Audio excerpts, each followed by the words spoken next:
Hello, everyone. It's Shane Conto, your Wasteland reviewer, and welcome to the Wasteland Watchlist here on the SPDM Crew Podcasting Network.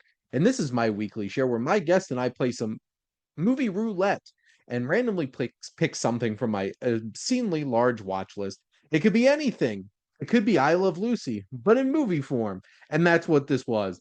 And we're going to be talking about the long, long trailer. And joining me is one of my frequent collaborators, my friend, and member of the crew. It's Luke, Hello, I'm back again.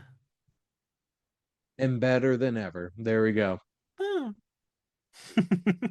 Questionable, but thank you for thinking it. Debatable for me at the moment. Uh, you know, we're all doing our best in the Yes. year of our Lord 2025. And yes, we are indeed going to be talking about the long, long trailer. And here's some background for you. This film was released February 18th, 1954, so right around that Valentine's Day time here in the States, which makes a lot of sense. This hmm movie has a runtime of 96 minutes, budgeted of 1.5 million, and made $4 million. Okay. So in that era of movies, that was a pretty big hit, hmm honestly. This was directed by Vicente Minnelli, and if you think that last name sounds familiar and you don't know who he is, you probably know his daughter, Liza Minnelli. hmm And this is indeed starring Lucille Ball and Desi Arnaz. You know, they were big on TV with I Love Lucy, and this was a big swing for them going into the theaters.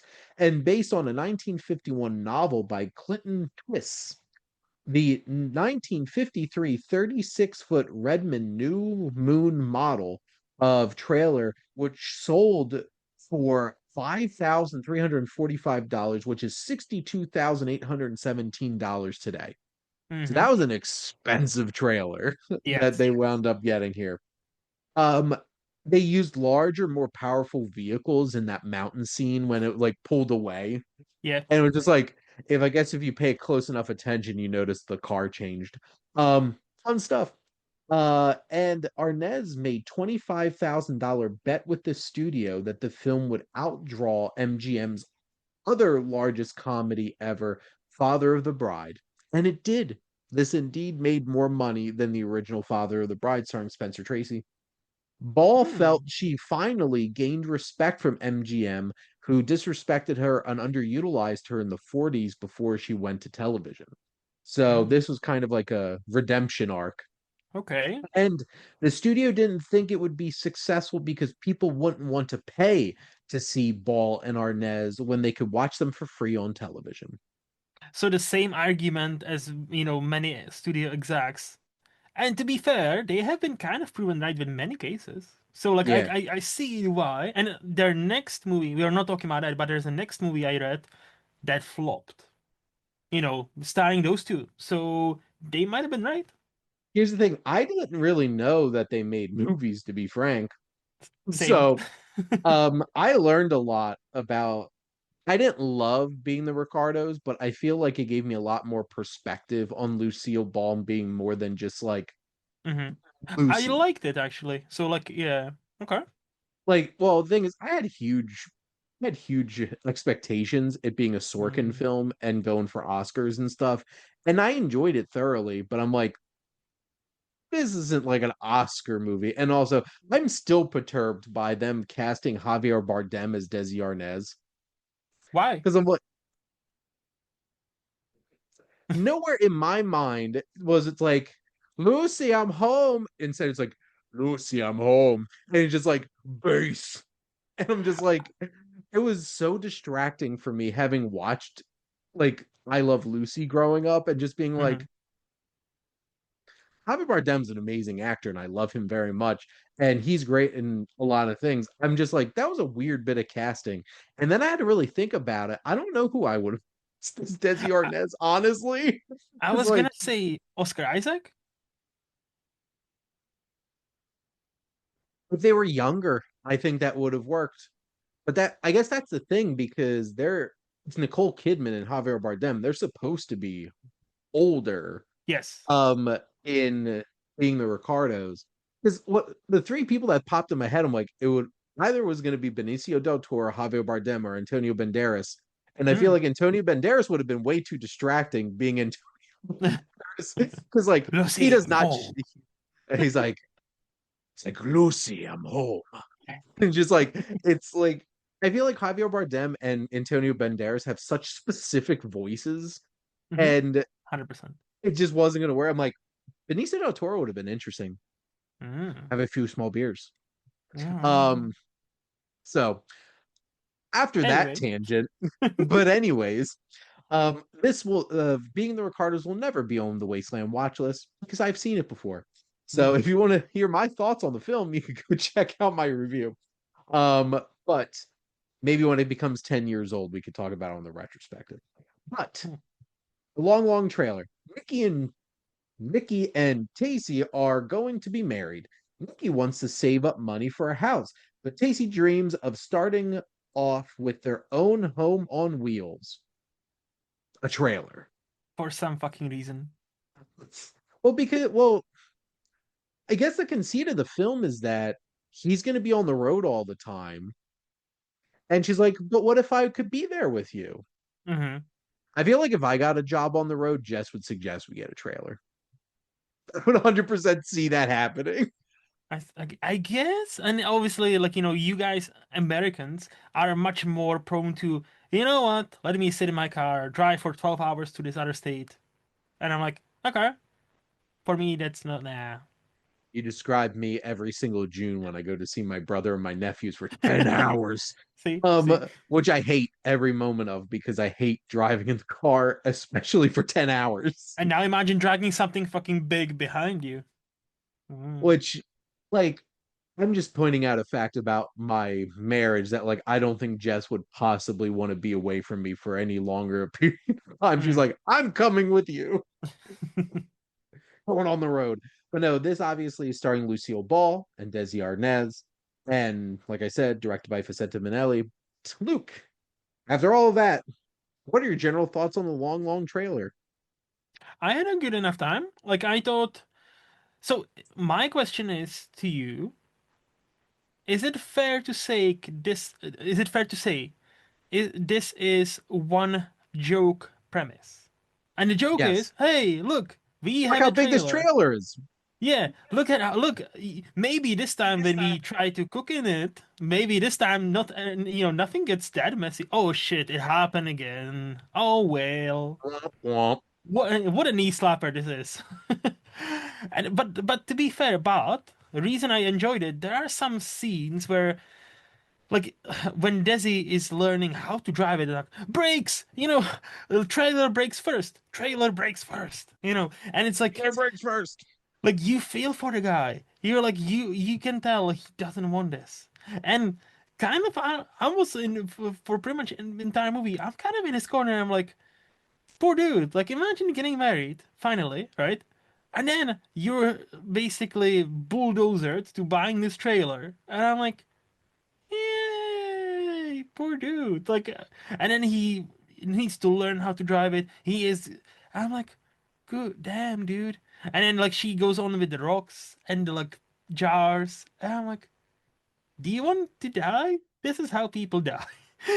But anyway, I kind of had a good time despite the fact it was one joke premise comedy. Like I thought, and mainly for because of Lucille Ball and Desi, because like oh, surprise or spoiler, they were married in real life, and the Yep. chemistry shines through on a screen. So you can it's they definitely have a chemistry. They definitely those two are the reason why this like in other any other hands this movie would have been very unbearable after 20-30 minutes, but because of them and because of her face acting, her face, and and him always being kind of on the edge of, is he gonna blow up again, or what he's gonna do, what he's gonna say, like I feel like they make it work just enough where I'm like, yeah, 96 minutes kind of flew by. I don't regret spending my time. I'm probably not gonna watch it ever again, Mm. but I don't regret spending my 96 minutes of my life on this movie,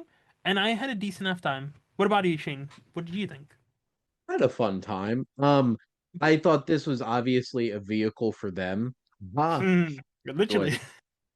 Well, because like I don't know about you, but I feel like this film would have made more sense with a younger couple. I But guess. I feel Yeah. like this obviously was made for them. Like the whole Hmm. entire point of this, they were making this for themselves.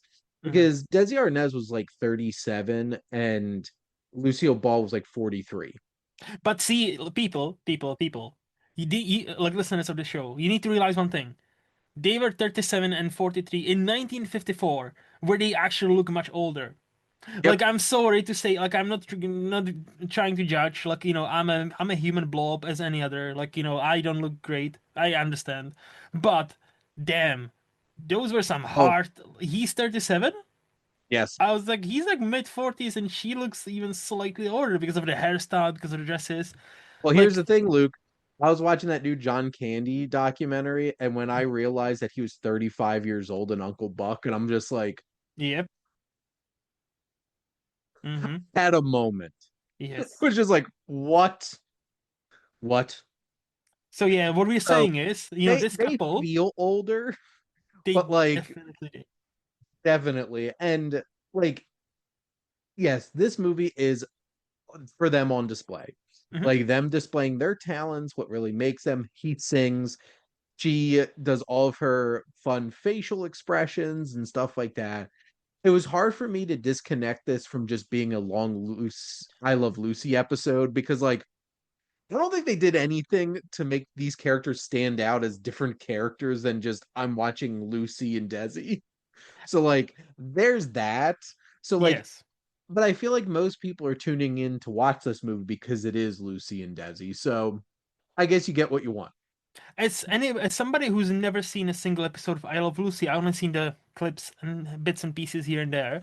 I also thought, was this like how I Love Lucy actually feels like?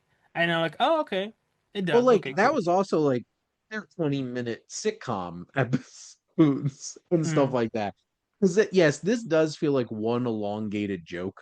mm-hmm, mm-hmm, And they go back to the well a couple times with the king gag and stuff like that. And it's fun. It's physical comedy mm-hmm. and it works. And they have obviously some relationship drama and stuff like that. And I think that works fine. Um, I think the best set piece of the whole movie was that whole mountain range thing because that was Yes. legitimately intense. I Because I'm was like, just gonna bring it up. Yes, I think thank you for because yeah, that I was like, damn, this movie turned kind of into Wages of Fear really quick. I was like, what the fuck?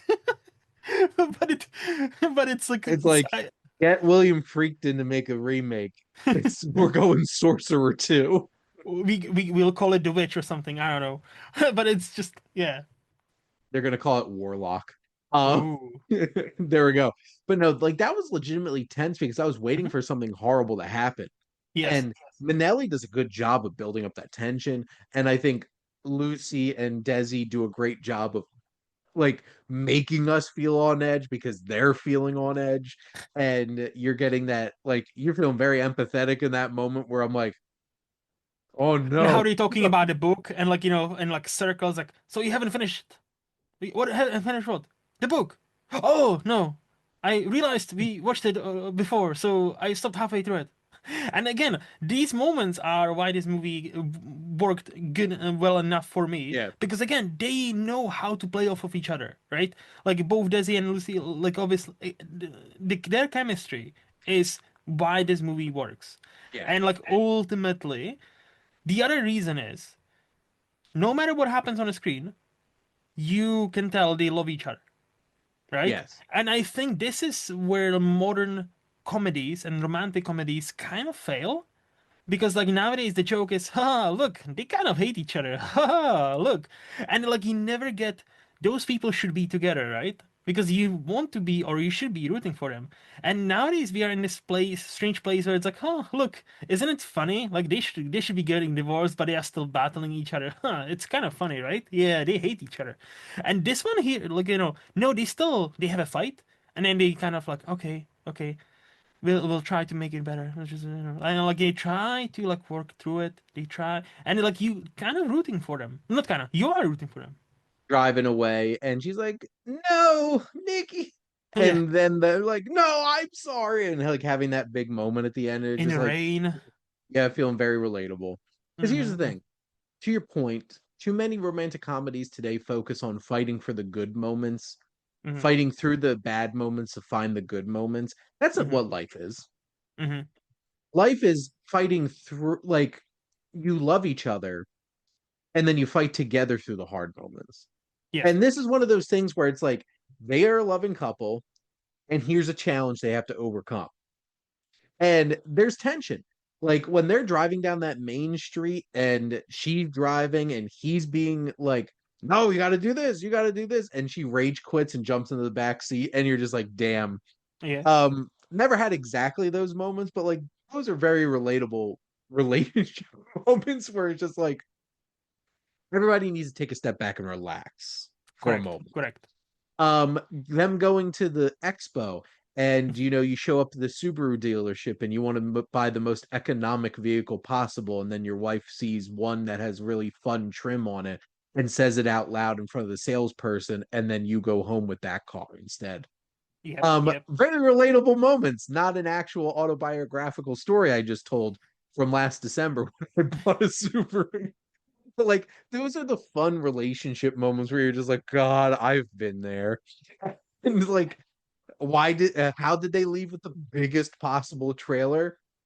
Happy Because she wife, happy really, life. because she really liked it. Yes. And you say it in front of the salespeople. Public service announcement: keep your comments to yourself and in private at any type of dealership, because they will jump on you like white on rice. Those sharks are coming. Mm-hmm. Don't Mm-hmm. tip your hand. But no, like those are the moments that make this film worthwhile, because you feel the real organic chemistry of them, Mm. and just being like, they're a real couple and they have real couple moments here. Like the family scene, right? When they arrive to see the family and he's Oh trying my, to back into the driveway. And I, to be fair, like I didn't understand it because like he was doing so fucking well, and then suddenly he's not, and then he destroys most of the garden part of the house. And like, but she's still in his corner. She's like, no, you guys are talking bit all, like he's poor thing is overwhelmed, so I'm gonna do the all talking. And then she fails again, that's why, and then she fails him, and that's why he destroys the house. And then the scene with the check, like, oh, this is your wedding gift. Oh, but I don't think no, especially, like, we should keep it. Oh, well, if you insist, yeah, it is a big damage. I'm like, family. that was the second best scene in the whole movie. And I was sitting like, oh my God. And it's also very relatable because I backed into a gate post the first time I tried to back out of my grandparents' very long, very crooked driveway Mm-hmm. where I grew up. And it gave me anxiety of driving, like really badly. And which is why, maybe that is why I find pull through spots. I will park blocks away if it's a pull spot you're finding something closer, or I have to back out later. But like it was also so relatable that you're trying to drive a car and then everybody else thinks they're a freaking expert about Yep. driving cars and then try to give you advice while you're trying to drive the car. Mm-hmm. Mm-hmm. Um, this movie's a lot more relatable than I was like gonna say we are having a therapy session here. Okay, welcome to our therapy session episode. welcome to the Wasteland Therapy. Wasteland Therapy. No, Dr. like Shane will see you now. Dr. Shane needs a moment. Um, but like this is why this film works. You Hmm. have those organic elements. Sure, it's a one note joke that gets Hmm. stretched for like 96 minutes, Hmm. but you keep having those moments that happen that keep pulling you back into the movie. And Yeah. it's an enjoyable, it's a fun time, it's well made, it has good physical comedy, and you have two very charismatic leads that anchor the thing down. And I'm glad I watched it. This is a TCM. Apparently, this is a pretty regular TCM movie, and it's on HBO Max here at least. So that's Okay. where I got to check it out. And I I'm gonna thank friend of the show and frequent collaborator Patrice because she keeps getting me to watch like all these 50s and 60s Mhm. movies that I've never heard of. And like this is a fun era I of wonder whether movie. she's seen this one because she doesn't have it logged on Letterboxd. So Interesting. maybe this time we can turn the tables on her and be like, "Hey, Patrice, this is a movie from 1954 you should watch." Well, and it was so funny because I just did a my top 10 episode of Wasteland Talks with Nick about the 50s. Mm. And I'm not gonna lie, you know how you ask what's your favorite movie decade? Yeah, And I definitely, or what you think the best decade is, and I definitely said the 70s while I was on there. I think so. Um, the 50s honestly has a bunch of bangers in it. Yeah, oh yeah. And I was looking back and I'm like, man, I absolutely love so many movies that came out in the 1950s. And then you have stuff like this, which is a lot of fun. That's the thing, they're always colorful and vibrant from this Yes. era, and that gives it some at least like fun personality to appreciate too. And also, they Um, had to shoot mostly on real sets. Like when he knocks over yeah, that fucking house, he that was a actually knocks house. over the actual part of a building. Like, okay, Yeah, sure, might have been a set built for that. Okay, sure, but it was built. It's not CGI. Like, yeah, no, there are other scenes where they're like, the 1940s, 50s driving, where there's obviously like just like like the no, like this film being movie was projected. You know. like they shot on a lot of streets here because you have Hmm. other people behind them Yep. honking at like this like I appreciated that little nugget about the film too, is that this Hmm. felt very lived in. I'm like, my Yes. God, I've been on trips like this and Yes. flashbacks, having like my nom flashbacks of like you just hear like faint bullets and explosions in the background. You're just like, I've been there, man. I've been there, man. Luke, do you have any other thoughts on the long, long trailer? I would say like what basically sum up what we've said. Like, will is this like the best movies from 1950? Probably not. Well, it's not. But will you regret your time spending 96 minutes with this movie? I don't also think not. Like, it's a perfectly great, fine, enjoyable movie. If you go into it thinking or wanting just a nice, simple, like, enjoyable, that feels authentic and, Hmm. feels real because it is both of those things. Yeah, I think it can do much worse. Absolutely. It's a fun, charming little flick. And Mhm. if you, like me, grew up with your grandparents and watched a ton of old sitcoms and stuff like that, and you love I Love Lucy, this Huh, definitely scratches that itch for sure. nice. But that's a wrap on another episode of the Wasteland Watchlist. Luke, thank you so much for coming on and talking movies with me. Always a blast. I'll be here as long as you want me. So we'll be here all week. The Woo! veal. But thank you all for listening. Make sure to like, comment, and share on this episode. What's your favorite movie starring famous television actors?